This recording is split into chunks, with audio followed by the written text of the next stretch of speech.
दोस्तों तुसां दे पे मेरे यूट्यूब चैनल स्टार विलाग जड़े दे पे फेसबुक पेज मैं हाँ जहांगीर अहमद। तो एक अज लिखे पे जी देसी मक्खी है, पहाड़ की देसी मक्खी है। तो लिखे पे पहाड़ इंदे नज़ारे हैं, पहाड़ की देसी मक्खी है वो लिखे हैं। आओ मेरे कट्ठे इनको लहाना कि देख सकते हो देसी मक्खी ये है। इनको उड़ा के लिखे हैं तो लथी हुई है मेरे ख्याल से दे दें। चलो क्या पोजीशन है क्या पोजीशन नहीं तो को बरह रास्त लिखे हैं।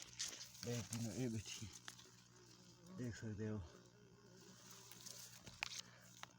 बोला कैमरे को रखें पे बोला तो लिखे सारे नाल रहो दोस्तों। असां को मुकम्मल उड़ाए सजे को ये सी बाकी तेरी चमक दिख रही है। ये देख सकते हो ये है बाकी तेरी चमक दिख रही है। ठीक है कबूतर हैं अल्लाह मिलते हैं। अल्लाह तो सलामत रखे। अजय तुसा सारे पेज को फॉलो नहीं किया, लाइक नहीं किया, शेयर नहीं किया कर गिनो। अल्लाह नेक्स्ट वीडियो से रखते हैं। अल्लाह हाफिज़।